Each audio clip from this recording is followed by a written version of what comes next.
जय महाराष्ट्र मित्रांनो, सुप्रीम कोर्टाचा सगळ्यात मोठा निकाल तर शिंदे सेना अखेर लटकली। एकनाथ शिंदेंच्या शिवसेनेला मोठी चपराक। सुप्रीम कोर्टातून ठाकरेंना मोठा दिलासा।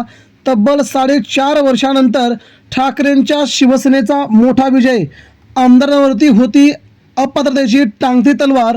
सुप्रीम कोर्टातून तारीख निश्चित आणि महत्त्वाच्या विषयाला हात। मित्रांनो, सविस्तर बातमी जाणून घेऊया। राज्याच्या राजकारणात नेमकं काय घडतंय, पडद्याच्या पाठीमागे आणि उद्धव ठाकरे यांची शिवसेना कशी विजयोत्सव साजरा करते। महाराष्ट्राच्या राजकारणामध्ये जून 2022 यावेळी अतिशय नाट्यमयरित्या घडामोडी घडल्या। त्या संबंधाची ही महत्त्वाची अपडेट सर्वसामान्य शिवसैनिकांपर्यंत पोहोचवणं खूप गरजेचं होतं। आणि अखेर 6 बंडखोर खासदार गद्दार गेल्याच्या नंतर हा विजय ठाकरेंच्या बाजूने आल्यानंतर आता 6 खासदार देखील पुरते सुप्रीम कोर्टात लटकलेत, अडकले आहेत। तो देखील मित्रांनो आपण माहिती पाहूया। महाराष्ट्राच्या राजकारणात आज एक अत्यंत धक्कादायक आणि ऐतिहासिक वळण आले आहे। गेल्या अनेक वर्षांपासून सुरू असलेल्या शिवसेना सत्ता संघर्षावरती सुप्रीम कोर्टाने दिलेल्या एका महत्त्वपूर्ण निरीक्षणामुळे एकनाथ शिंदे यांच्या नेतृत्वाखालील शिंदे गटाच्या पायाखालची जमीन सरकली आहे।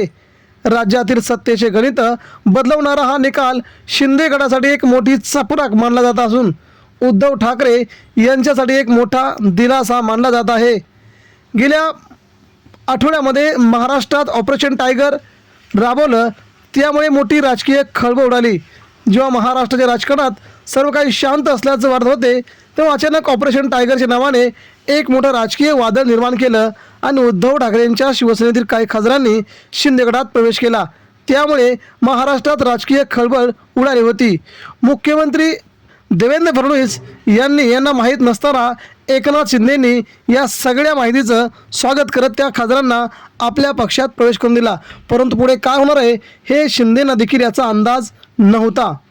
सुप्रीम कोर्टाच्या ताज्या निरीक्षणानुसार पक्षविरोधी कारवाई, व्हीपचं उल्लंघन आणि या विविध मुद्द्यांवरून शिंदे गटातील 40 आमदारांच्या अपात्रतेचा पुन्हा मुद्दा केंद्रस्थानी मांडत सुप्रीम कोर्टाने एकनाथ शिंदेंच्या शिवसेनेला मोठा धक्का दिल्याचं मानलं जात आहे।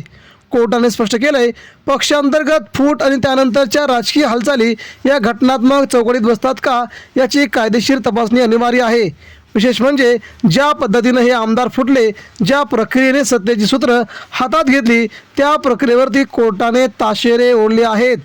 तुम्हाला शिवसेना पक्षाने चिन्ह तुम्हाला का द्यावा असा थेट प्रश्न सुप्रीम कोर्टाने केल्यानंतर काही दिवस तुमच्याकडे धनुष्यबाण आणि पक्षाचं नाव आम्ही ठेवत आहोत असे थेट निर्देश सुप्रीम कोर्टाने एकनाथ शिंदे यांच्या शिवसेनेला दिले होते। आणि अखेर ते दिवस संपले आहेत आणि आता मोठा दिलासा उद्धव ठाकरे यांना मिळाला आहे। उद्धव ठाकरे यांच्यासाठी हा एक मोठा निकाल संजीवनी ठरला आहे। गेल्या काही दिवसात 6 खासदारांच्या पक्षांतरामुळे ठाकरे गट बॅकफूटवरती होता। मात्र सुप्रीम कोर्टाच्या या निरीक्षणानंतर आता ठाकरे गटाने आक्रमक पवित्रा घेतला असून सत्याचा विजय झाला आहे। आता आमदारांना घराची वाट धरावी लागेल अशी प्रतिक्रिया संजय राऊत यांनी दिली। ठाकरे गटाच्या वकिलांनी कोर्टात मांडलेला युक्तिवाद ग्राह्य धरला गेल्याने आता शिंदे गटाच्या आमदारांचं सदस्यत्व धोक्यात आलेलं आहे। 6 खासदारांचं भवितव्य देखील लटकलंय। त्यामुळे केवळ 40 आमदारच नव्हे तर 6 खासदार देखील आता लटकले आहेत। 6 खासदारांचे भविष्य आता टांगणीला लागले। पक्षांतर्गत बंदी कायद्याच्या तरतुदीनुसार ज्या पद्धतीने त्यांनी व्हीपचं उल्लंघन करून वेगळा गट स्थापन करायला हवा होता, परंतु तो कोणताही गट स्थापन न करता तो त्यांनी कायदेशीर कसोटीवर टिकेल असं काही केलं नाही असा प्रश्न सुप्रीम कोर्टामध्ये उपस्थित केला जात आहे। लोकसभा अध्यक्षांकडे ठाकरे गटाने केलेल्या तक्रारीनंतर या खासदारांना अपात्रतेची नोटीस बजावण्यात आली आहे। त्यामुळे कायदेशीर तज्ज्ञांच्या मते सुप्रीम कोर्टाचे हे निरीक्षण म्हणजे शिंदे सरकारसाठी, शिंदे गटासाठी एक मोठा इशारा आहे। जर 40 आमदार अपात्र ठरले तर एकनाथ शिंदेंच्या सोबत गेलेले 6 खासदार, 40 आमदार आणि पक्षांनी चिन्ह पुन्हा एकदा उद्धव ठाकरे यांच्या शिवसेनेकडे फिरणार असल्याची महत्त्वाची अपडेट समोर येत आहे. या सहानुभूतीच्या लाटेमुळे कायदेशीर विजयाचा वापर करून जनमत आपल्या बाजूने वळवणं ही ठाकरेंची रणनीती आता समोर आली आहे. शिंदे गटाच्या संकट काळामध्ये आता भाजप देखील त्यांच्या सोबत राहणार नाही, ही देखील तेवढीच महत्त्वाची बाब आहे. मित्रांनो, या सगळ्या सत्ता संघर्षाच्या कालावधीमध्ये उद्धव ठाकरेंनी ज्या प्रकारचं आपलं राजकीय वजन वाढवण्याचा प्रयत्न केला आहे ते आपोआप वाढलं आणि जनतेच्या मनात उद्धव ठाकरे पुन्हा एकदा घर करून गेले. कारण की 6 खासदार फुटले. खासदार फुटल्याच्या नंतर ज्यांना मशाल चिन्हावर निवडून आणलं तेच खासदार फुटले.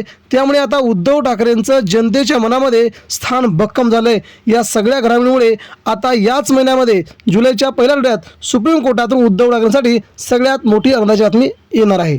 धन्यवाद.